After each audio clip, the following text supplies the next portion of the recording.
সন্ধেবেলায় একঘেয়েমি টিফিনটা খেতে খেতে আর ভাল লাগছে না। যদি একটু নতুন ধরনের মুখরোচক কিছু খেতে চাও তাহলে এই রেসিপিটা অবশ্যই ট্রাই করতে পারো। নমস্কার বন্ধুরা, ত্রিপুরা রান্না চ্যানেলে তোমাদের সবাইকে নতুন আরেকটি রেসিপিতে স্বাগত।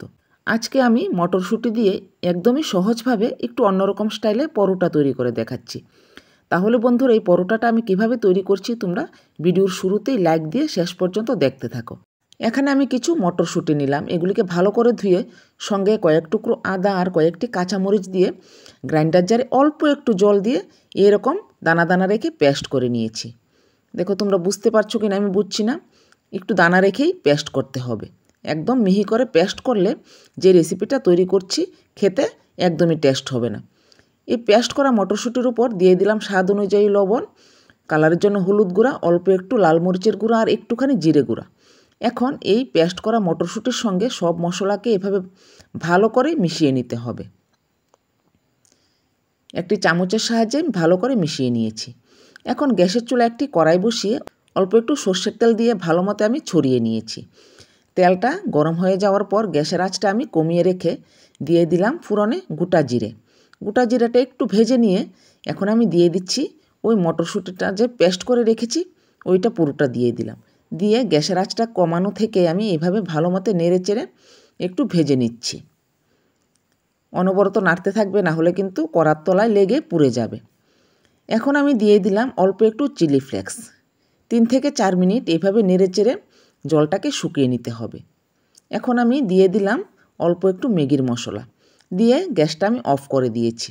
গ্যাসটা অফ করে এই মটরশুঁটি পেস্টের সঙ্গে ম্যাগির মশলাটাকে ভালো করে মিশিয়ে নিতে হবে।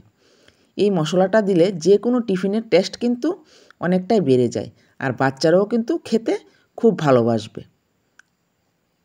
ভালো মতো আমি মিশিয়ে নিয়েছি, আর কড়ার গায়ে যেগুলি লেগেছিল আমি খুন্তি দিয়ে কাচিয়ে তুলে নিয়েছি।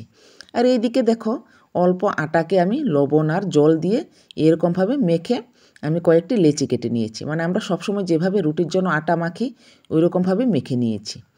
এখন এক একটি লেচিকে আমি এরকমভাবে আলাদা আটা দিয়ে আমি রুটি তৈরি করে নিচ্ছি। ছোটো ছোটো করে একটু পাতলা পাতলা করে আমি রুটিগুলি তৈরি করছি। আর তোমাদের ঘরে যদি আগে থেকে আটা মাখা থাকে ওইটা দিয়েও তোমরা এই রুটিটা তৈরি করে টিফিনটা তৈরি করে নিতে পারবে, কোনো অসুবিধা হবে না। দেখো আমি এখানে 6টি লেচি কেটে 6টি রুটি তৈরি করে নিয়েছি। আর এরকম পাতলা রেখেই রুটিগুলি তৈরি করতে হবে। আর টিফিনটা তৈরি করা কিন্তু খুবই সহজ, একদমই কম সময়ের মধ্যে টিফিনটা তৈরি হয়ে যায়, আর খেতে তো অসাধারণ।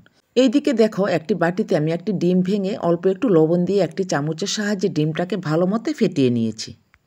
এখন একটি বাটি নিয়েছি, বাটির মধ্যে আমি একটি রুটি দিয়ে দিলাম। রুটিটা দিয়ে ওই যে আমি মটরশুঁটির পুরটা তৈরি করলাম এই পুরটা থেকে অল্প একটু পুর নিয়ে হাতে এইভাবে গোল গোল করে একটু চাপ দিয়ে আমি এরকম চ্যাপটা তৈরি করে নিয়েছি। এখন বাটির উপর যে রুটিটা রাখলাম ওইটার উপর আমি দিয়ে দিলাম একদম মাঝখান দিয়ে। এখন আমি দিয়ে দিচ্ছি অল্প পেঁয়াজ কুচি, আর যে ডিমটা ফাটিয়ে রেখেছিলাম ওই ডিমটা থেকে একটুখানি ডিম দিয়ে দিলাম। এর আগে আমি একটি তৈরি করে নিয়েছি, ওইটা মানে শ্যুট করতে ভুলে গেছিলাম। এখন আরেকটি তৈরি করে তোমাদেরকে দেখিয়ে দিচ্ছি। ঠিক এইরকমভাবে উপর দিয়ে আরেকটি রুটি দিয়ে সাইড দিয়ে এভাবে আঙুল দিয়ে চেপে দিলেই কিন্তু দুটো রুটি জোড়া লেগে যাবে। আমি এই চ্যানেলে এর আগে একটি ভিডিওতে এইরকমভাবেই আলুর পরোটা তৈরি করে দেখিয়েছিলাম, তোমাদের খুবই পছন্দ হয়েছিল। আজকে আমি এইরকমভাবেই মটরশুঁটির পরোটা তৈরি করে তোমাদেরকে দেখাচ্ছি। আশা করছি এই রেসিপিটাও তোমাদের খুব ভালো লাগবে। আশা করছি ভিডিওতে দেখে তোমাদের বুঝতে কোনো অসুবিধে হয়নি যে একটি বাটি দিয়ে কিভাবে পরোটার শেপটা দিতে হয়। এইদিকে দেখো আমি একটি প্যান বসিয়ে দিয়েছি গ্যাসের চুলায়। অল্প তেল দিয়ে আমি গরম করে তেলটাকে গ্যাসের আঁচটা মাঝারি আঁচ করে দিয়েছি। এখন একটি পরোটা দিয়ে দিলাম। পরোটাটা দিয়ে এক পিঠ ভেজে আমি অন্য পিঠ উল্টে দিয়ে এইভাবে হাতাটা দিয়ে একটু চাপ দিয়ে দিলাম যাতে পরোটার শেপটা খুব সুন্দর হয়ে যায়, মানে একদম গোল হয়ে যাবে এইভাবে চাপ দিলে। হালকা হাতে চাপ দিতে হবে। এইভাবে উল্টে পাল্টে দু পিঠ এরকমভাবে লাল করে ভেজে নিতে হবে। আর সাইডের যে অংশটা ওইটাকে দেখো আমি এইভাবে ভেজে নিচ্ছি। এক সাইডে হাতা আর এক সাইডে খুন্তির নিচের অংশটা দিয়ে এইভাবে ধরে আমি সাইডের অংশটাকে ভেজে নিচ্ছি। কোনো অসুবিধা হয় না বন্ধুরা, খুব সহজেই পরোটাটা তৈরি হয়ে যায়।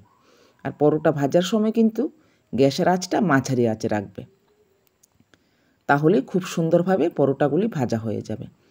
আমি পরোটাগুলি এরকমভাবে ভেজে তুলে নিচ্ছি। বন্ধুরা, তোমরা যারা এই রেসিপিটা দেখছো, তোমরা আর কি দিয়ে এরকমভাবে পরোটা তৈরি দেখতে চাও, ওইটা যদি আমাকে কমেন্টে জানিয়ে দাও, তাহলে আমি তোমাদের সঙ্গে শেয়ার করতে পারবো, কোনো অসুবিধা হবে না। তো দেখো, এইরকমভাবে বাটিটাকে আস্তে করে তেলের উপর ধরলেই কিন্তু এই পরোটাটা বাটি থেকে সহজেই ছুটে আসবে। মানে ভাজতে কোনো অসুবিধে হবে না, পরোটাটা তৈরি করতেও কোনো অসুবিধে হবে না। তোমরা অতি সহজেই এইভাবে বাড়িতে তৈরি করে খেতে পারবে।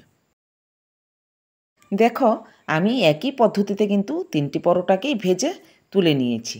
বন্ধুরা, পরোটাগুলি দেখতে এতটাই লোভনীয় আর খেতে এতটাই সুস্বাদু, ইচ্ছে করে রোজ রোজ বানিয়ে খাই। আর পরোটাগুলি উপরের অংশটা কিন্তু একটু মুচমুচে হয় আর ভিতরের অংশটা খুবই নরম। দেখো, এখন আমি একটি পরোটাকে ভেঙে তোমাদেরকে দেখিয়ে দিচ্ছি। দেখো, উপরের অংশটা অনেকটাই মুচমুচে। এই যে দেখো, একটু টুকরো ভেঙে পড়েছিল। এখন আমি ভেঙে দেখিয়ে দিচ্ছি। ভিতরের পুরটা তো অসাধারণ খেতে। এইভাবে পুর তৈরি করলে না, মানে যদি ঘরে রুটি থাকে বা আলাদা রুটি তৈরি করে শুধু পুরটা দিয়েই কিন্তু খাওয়া যায়। দেখো, ভিতরের পেঁয়াজগুলি কিন্তু সিদ্ধ হয়ে যায়। বন্ধুরা, তোমরা অবশ্যই বাড়িতে তৈরি করে খাও আর আমাকে কমেন্টে জানাও কেমন লেগেছে।